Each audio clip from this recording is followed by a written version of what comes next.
Good morning students. As in previous video, I started the third lesson of your supplementary reader, and the topic of this lesson is Ishwaran the storyteller, in which I told you how Ishwaran was the cook of his master Mahendra, who was appointed as a junior supervisor, and he had to go to different places wherever he was transferred. I have also told you how Ishwaran was a good storyteller, and at night every day he was telling the story to Mahendra, and Mahendra was listening to his story very attentively. I have taught you 1.5 page. Today I am going to teach you next page.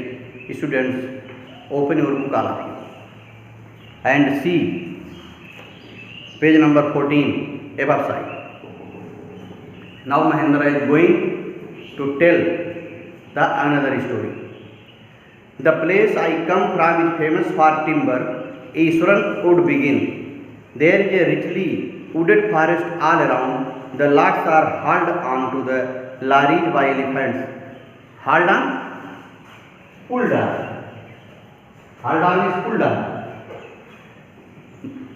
Ishwaran started another story, and he told that the place where he had come from was full of woods, full of trees.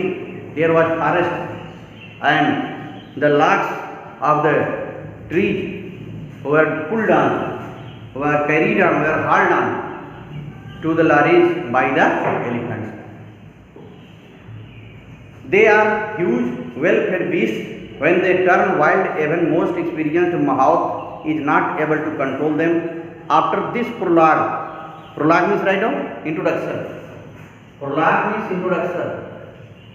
When Ishwaran started the story and gave the introduction of this story, and said that the place where he had come from was full of woods, full of trees.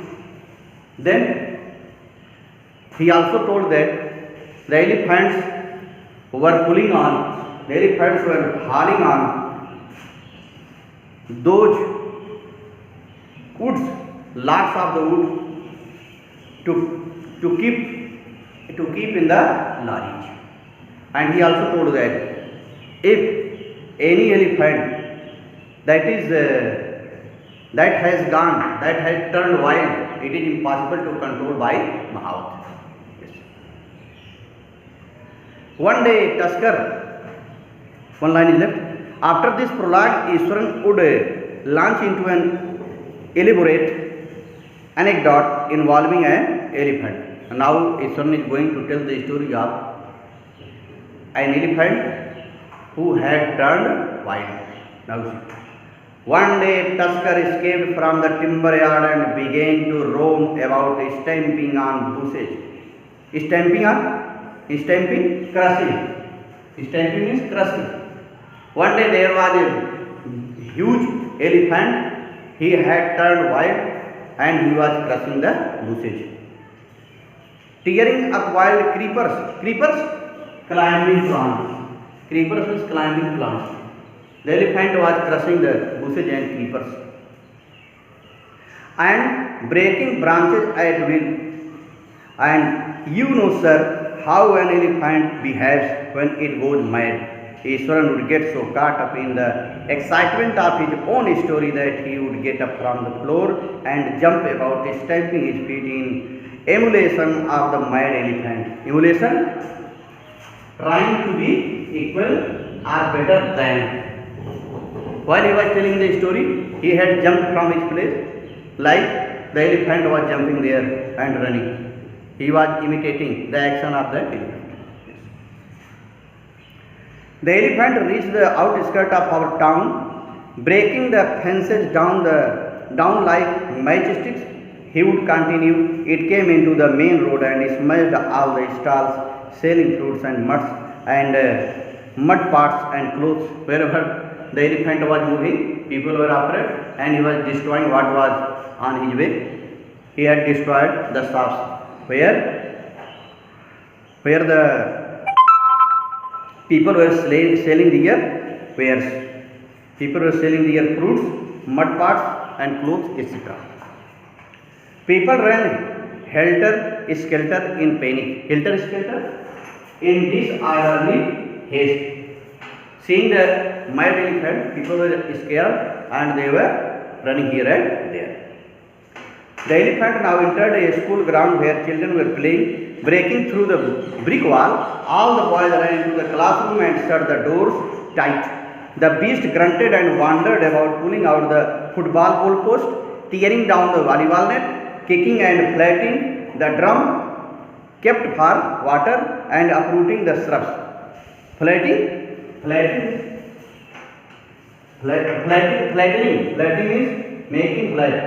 Whatever was on its way, the elephant was crushing them, destroying them. And there was a drum for water. He had made it flat by crushing with his feet. And he had broken the volleyball net as well as the football goalpost also. Meanwhile, all the teachers had climbed up to the terrace of the school building. Terrace is balcony. The teachers were afraid when they had gone to the terrace, to the balcony of that school building. And from there they helplessly watched the depredations harmful act.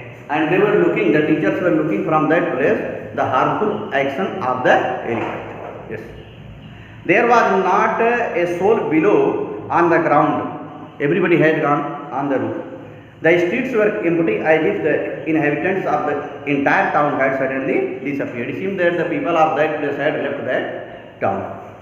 I was studying in the junior class at the time and was watching the whole drama from the rooftop. Iswaran continued the story and said that he was studying at that time in junior class and he was also looking at this scene. I don't know what came over me suddenly. I grabbed a cane. Cane means stick. Now all of a sudden Iswaran had taken a stick in his hand, and then from the hands of one of the teachers, he had taken the stick from the other teacher's hand and ran down the stairs and into the open. The elephant grunted and menacingly means threateningly. The elephant was threatening Iswaran. And he was looking at Iswaran. Swung a branch of tree and it held in its trunk. It stamped its feet, kicking up a lot of mud and dust. It looked frightening, but I moved slowly towards it, stick in hand. People were watching the scene, hypnotized, just like somebody has shown magic on him. Hypnotized from nearby housetop. The elephant looked at me red-eyed, ready to rush towards me. It lifted its trunk and trumpeted. It trumpeted very loudly. The elephant created a loud sound. At that moment, I moved forward and mustering all my force. Mustering means collecting. Iswaran collected all his force is power, and then he wagged means hit forcefully. Taking the stick in his hand, Iswaran had gone near the elephant and he hit forcefully with that stick in elephant's third toenail on the pig. Very quickly he had striken with his stick on the third nail of that elephant. The beast looked stunned, surprised for a moment, then it shivered from head to foot and collapsed, fell down suddenly. At last the elephant fell down. In this way he was telling the story of an elephant. At this point Iswaran would leave the story unfinished and get up murmuring. Mumbling is murmuring. Up to this part Iswaran had told the story and he stopped the story and he had gone to the kitchen to light the gas. You see, I will be back after lighting the gas. lighting the gas and warming up the dinner. Mahendra, who had been listening with rapt attention, would be left hanging. When he returned, Iswaran would not pick up the thread of the story right away. Mahendra would have to remind him that the conclusion was pending. Well, a veterinary doctor was summoned to revive the animal.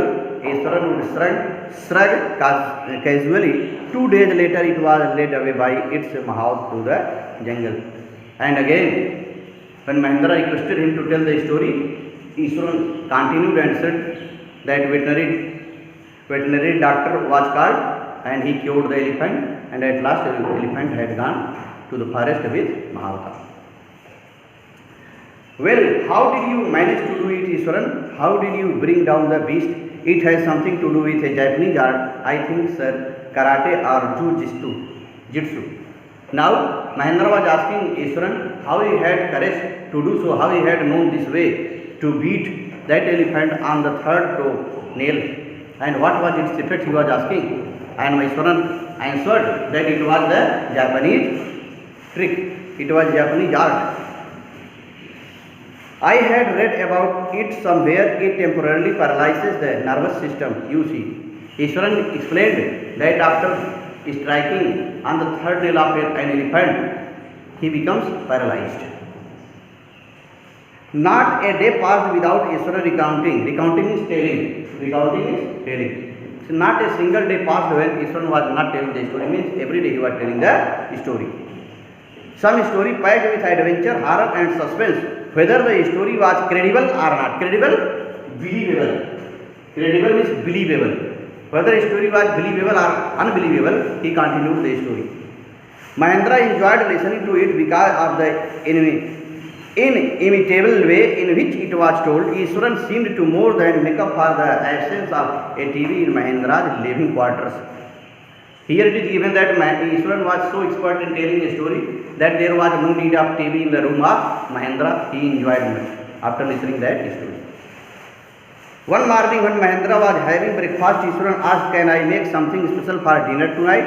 "Sir, after all days and a special day, according to tradition, we prepare various delicacies to feed the spirits of our ancestors today, sir."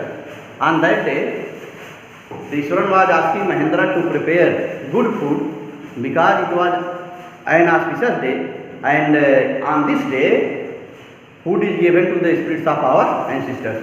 That night, Mahendra enjoyed the most delicious dinner and complimented means admired, praised. And Mahendra had taken food.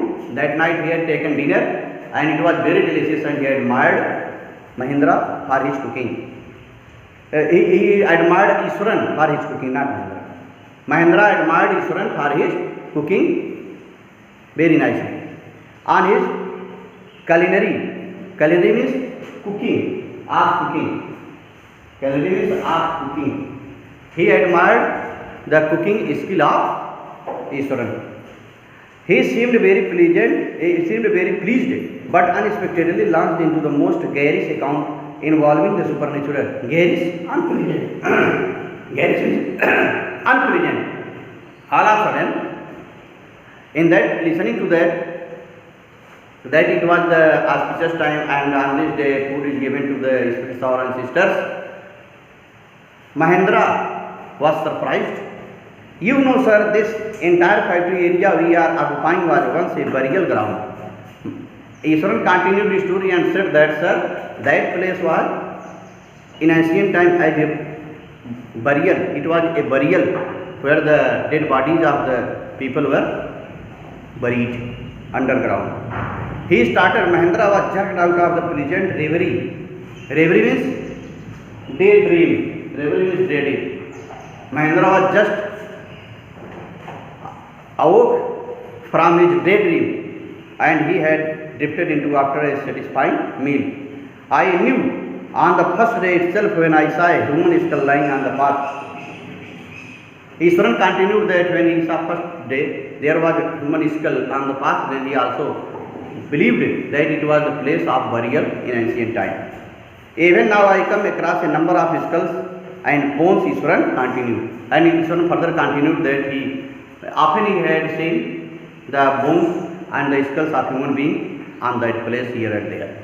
In this way, students, today I have taught you 2 pages of this book, in which you have studied how Iswaran continued the story about a tusker, how it had turned wild and how it had destroyed different things. People were afraid, and Mahendra also had given the reference of the place where this factory was going to be made. He told that it was a burial. It was a place for burial where the dead bodies of human beings were buried. In this way, students, you have to write the different word meanings in your notebook, and you have to revise the lesson up to this part. Further, I will teach you tomorrow. Thank you.